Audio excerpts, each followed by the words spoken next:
Welcome to this channel. We are pleased to have you as part of our dear audience. Please get yourself comfortable, have a cup of coffee or your favorite tea, relax, and we hope that you enjoy this video.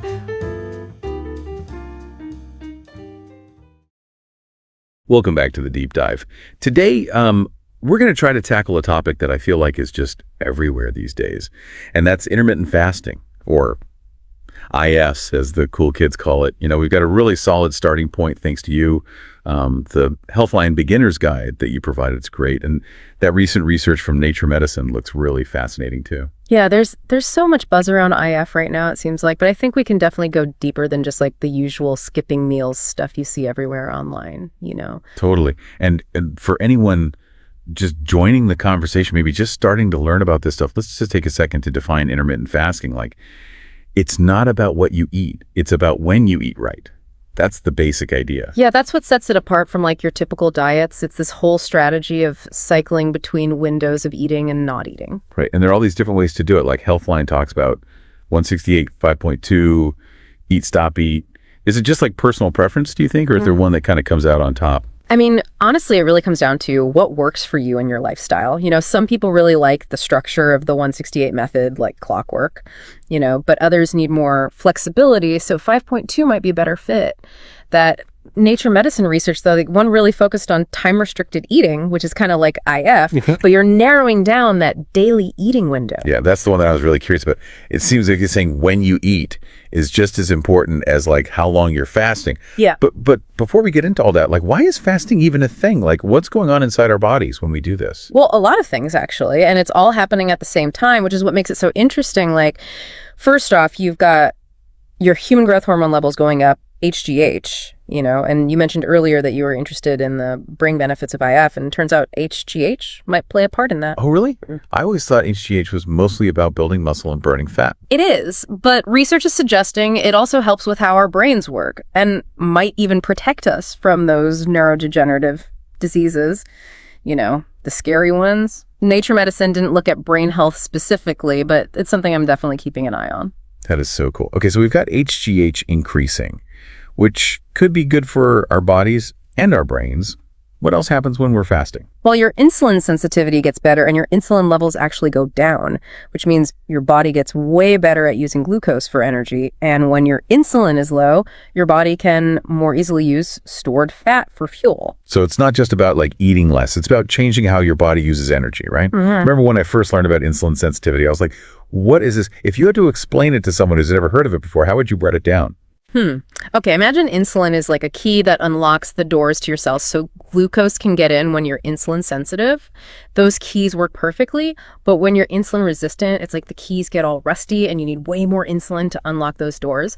So intermittent fasting is kind of like polishing those keys, making them work better. Okay, that makes so much more sense now. And then that's a big part of why NCF is linked to a lower risk of type 2 diabetes, right? Because that whole insulin thing is getting straightened out. Exactly. It's huge for metabolic health. And speaking of what's happening in our cells, there's this other fascinating mechanism at play during fasting autophagy. Oh yeah, autophagy, cellular spring cleaning, I like to call it.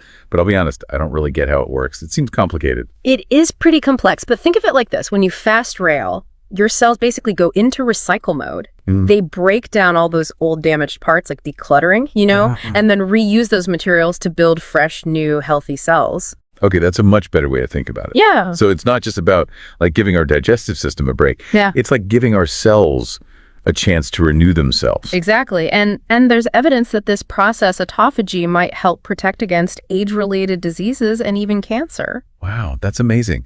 So we've got HGH, insulin sensitivity, and autophagy all happening when we fast down. Anything else we should know about? Well, we're only starting to understand how fasting changes our gene expression. Some research suggests that IF can actually turn on certain genes that are linked to living longer and preventing disease. Whoa, wait, are we talking about like actually extending our lifespan here? It's still early days for that research, but it's a really cool possibility. The Nature Medicine study didn't focus on gene expression specifically, but they did find some really interesting results for weight loss and metabolic health, which I think we should dive into next. Okay, yeah, let's get to that because I'm really curious about how the timing of your eating window plays into all of this. All right, let's do it. Okay, So this Nature Medicine study, right, it really gets into time-restricted eating. And it's super interesting because they actually compared different eating windows. So they had some folks eating in the morning, some eating in the evening, and even a group who just like chose their own 8-hour window whenever they wanted. That's a really cool way to test it, because then you know for sure it's about when you eat, not just that you're fasting for a certain amount of time. Right. So what do they find? Well, the really interesting part is that all the groups who did the time-restricted eating, no matter when they chose to eat, they lost more weight than the control group who just ate whenever they felt like it. And we're talking like 3 to 4 kilos on average. Wow. Okay, so just restricting that window clearly makes a difference? Yeah. But did it matter when they fasted? Like, did that affect how they lost the weight or any other health stuff? And that's where it gets even more interesting. So all the fasting groups lost weight, but the group who ate earlier in the day, like from 9 a.m. to 5 p.m., they had the biggest drop in that like stubborn belly fat, the subcutaneous fat. Oh yeah, the kind you can pinch. That's definitely a win. Anything else that set the early eaters apart from the other groups?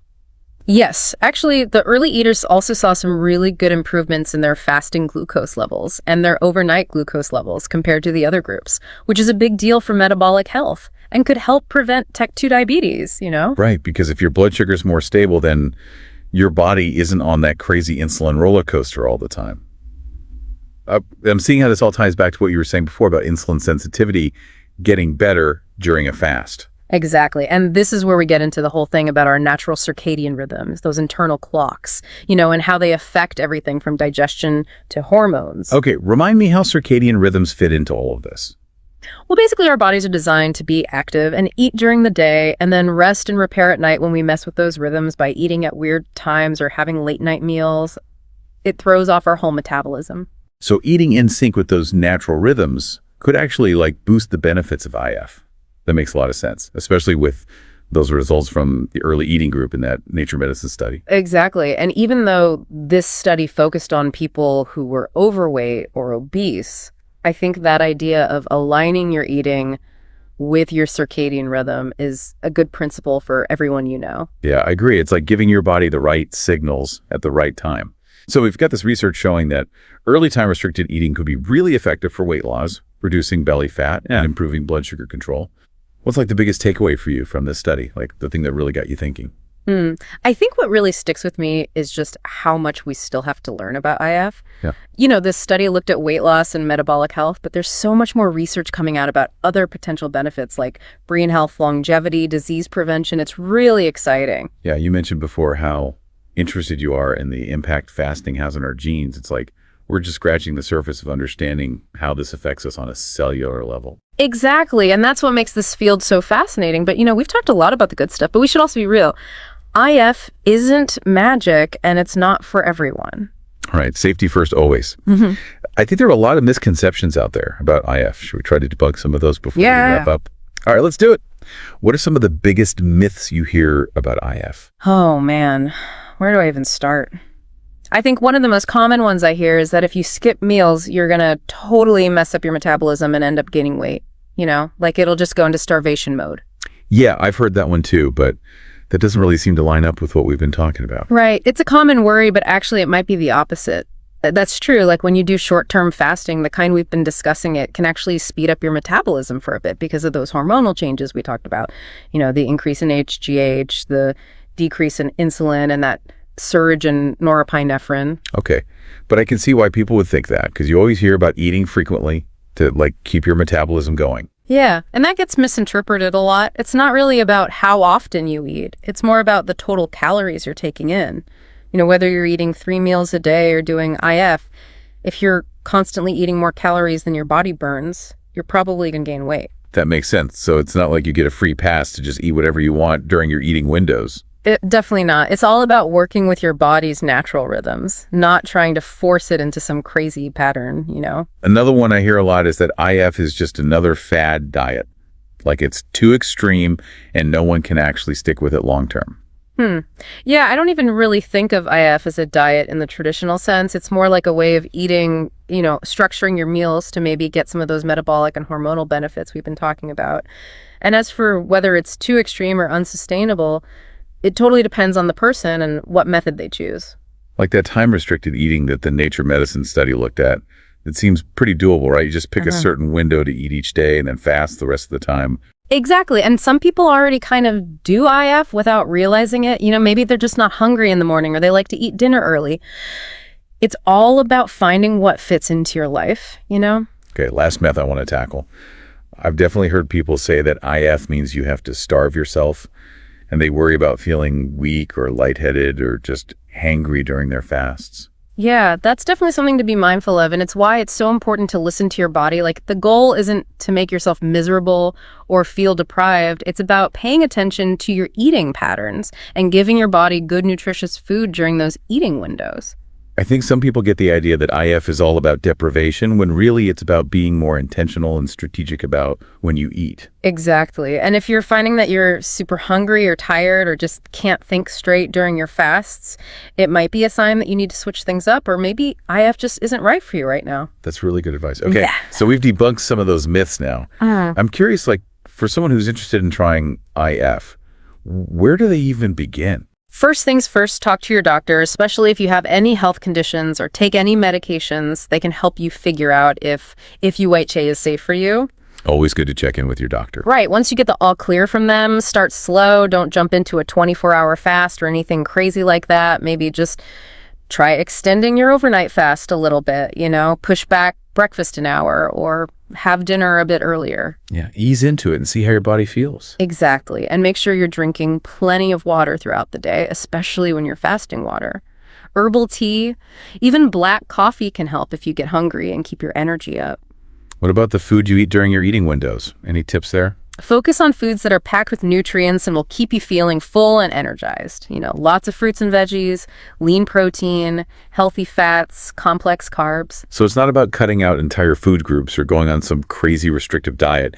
It's about making healthy choices that make you feel good. Exactly. And here's a bonus tip. Don't overthink it. You don't need to follow a strict schedule or time every minute of your fast. Just start by paying attention to when you're actually hungry and skip meals when you're not. I love that it's about making it work for you, not turning your whole life upside down. Exactly. It's a journey, not a race. Be patient with yourself, try different things, and celebrate those small victories along the way. That's such great advice. Yeah. Well, I think we've covered a lot of ground today as we wrap up this deep dive on intermittent fasting. I just want to reiterate that IDAF is a tool, not a magic solution. It can be really powerful for some people, but it's not a quick fix, and it's not guaranteed to work for everyone. You said it. It's all about making informed choices that work for you and your health goals, And as always, we encourage all our listeners to do their own research, talk to their healthcare providers, and make decisions that empower them on their health journey. Absolutely. Well, it's been great diving deep into this with you. Same here. Thanks for all the insights to all our listeners out there. Thanks for joining us on this exploration of intermittent fasting. We'll see you next time for another deep dive. We would love to hear from you. What are your thoughts about this conversation? What is your personal experience? Please share your comments below. If you have any suggestions of additional interesting topics for the channel, let us know. They will be very welcome. If you enjoyed this video, please hit the like button, subscribe to the channel, and hit the notification bell so you never miss out on our new valuable material that we are gladly preparing for you. Remember to share this video with family and friends who may find it helpful. You can also check out our related videos. It is our pleasure to accompany you on the journey to health and growth. Thank you very much for watching, and we hope to see you soon in our next video.